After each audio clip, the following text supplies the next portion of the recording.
જેતપુર શહેરમાં નગરપાલિકાના સ્ટેટ હાઈવેના કે નેશનલ હાઈવે ઓથોરિટીના રોડ રસ્તા કામની વરસાદે પોલ ખોલી નાખી છે।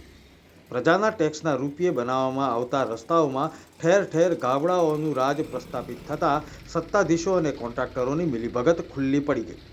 આજે નવાગઢ ચોકડીથી નાજારાપરા સુધીનો જે રોડ છે એ છેલ્લા 10 વર્ષથી એટલો બધો ખરાબ છે। અવારનવાર તંત્ર પર રજૂઆત કરેલ છે, ધારાસભ્યશ્રીને પણ ખબર છે, સંસદ સભ્યને પણ ખબર છે, અને દર વખતે એમ કહે છે થઈ જાય અને ચોમાસા બાદ થઈ પણ જાય છે, પણ ડામર રોડ જ બને છે અને ફરી પાછા આવતા ચોમાસામાં એ રોડ બગડી જાય છે। ખરેખર ડામર જગ્યાએ જો હવે સિમેન્ટ રોડ બનાવવામાં આવે અને આ જે રોડ છે એનાથી 6 ઇંચ નીચે બનાવવામાં આવે તો પાણીનો નિકાલ પણ થઈ જાય અને કાયમીને જે રાહદારીને તકલીફ પડે છે એમાંથી કાયમી સોલ્યુશન મળી જાય। ખાડામાં સાહેબ હવે કમરના દુખાવા થઈ જાય છે અને વાહનમાં પણ એટલી બધી નુકસાની આવે કે ન પૂછો વાત।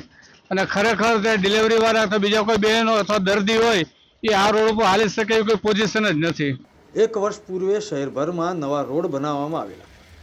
જૂના રસ્તાઓ ખોદીને કરોડોના ખર્ચે શહેરમાં ફરી સિમેન્ટ રોડ બનાવવાનું કામ આરંભ્યું હતું। આમ છતાં શહેરમાં આજે પણ મુખ્ય રસ્તાઓમાં ગાબડા રાજ જોવા મળે છે। નવાગઢ વિસ્તારના રોડ રસ્તામાં બહુ જ ખાડા થઈ ગયા છે। મોટરસાઇકલ લઈને નીકળવું બહુ મુશ્કેલ થઈ ગયું છે। રાતની લાઇટો પણ નથી થતી, 4-5 દિવસ ત્યાં અંધારું પણ રહી જાય। રાતના બહુ મુશ્કેલી થાય છે આવવા માટે। હમણાં 2-3 વખત ખર્ચો થઈ ગયો, 500-800 રૂપિયાનો ખર્ચો થઈ જાય અઠવાડિયે। વ્યવસ્થિત રસ્તા બને એવી માંગ છે। સ્થાનિકો કહી રહ્યા છે કે રોડના કામમાં ભ્રષ્ટાચાર થતો હોવાની પણ શંકા હવે મજબૂત બની છે। ભારે વાહનોની સતત અવરજવરની ધૂળની ડમરીઓ વેપારીઓને ગંભીર રોગના દર્દી બનાવી રહી છે। આ રોડ પર દુકાન ધરાવનાર વેપારીઓએ પોતાનો ધંધો પણ કરી શકતા નથી। નવાગઢથી મારે જેતપુર જવું હોય તો મને આ રસ્તાની એટલી બીક લાગે છે કે હોન્ડા લઈને કદાચ નીકળું તો ઠીક છે, પણ હાલીને લઈ જવામાં મને બીક લાગે કે હું હાલીને આ ખાડામાં પડી જાય તો મારા હાથ પગ ભાંગી જાય તો મને દવાખાને કોઈ પહોંચાડે એમ નથી। કોઈ ડિલિવરીવાળી બાઈ ને દવાખાને જવું હોય તો ટાઈમે પહોંચી શકે એમ નથી। કોઈને તાવ આવ્યો હોય, કોઈ બીજું થયું હોય તો દવાખાને જવા માટે રસ્તામાં નીકળવામાં બીક લાગે છે।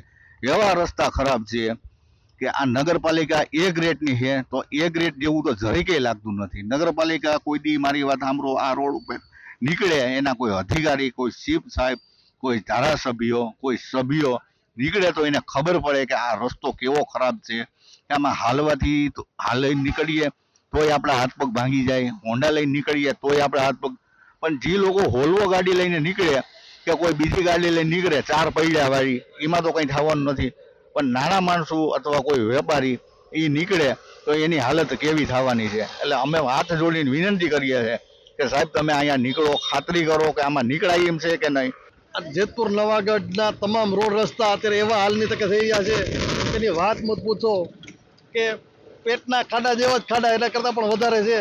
માણસને હાલવામાં એવા રોડ રસ્તા તમે જોઈ રહ્યા છો અત્યારે જેતપુર નવાગઢનો મેઇન રોડ કે જે અત્યારે ગોઠણ જેટલા ખાડા છે અને હાલવામાં પણ મુશ્કેલ અને ચોમાસામાં તો અતિ મુશ્કેલ।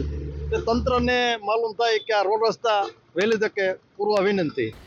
રાહદારીઓ તેમજ સ્થાનિકો રોડ રસ્તાને લઈને ધારાસભ્ય તેમજ તંત્રને જવાબદાર માની ગયા છે। આ પરિસ્થિતિથી ત્રસ્ત થઈને આશ્ચર્યજનક દેખાવો પણ કરવાની ચીમકી ઉચ્ચારી રહ્યા છે।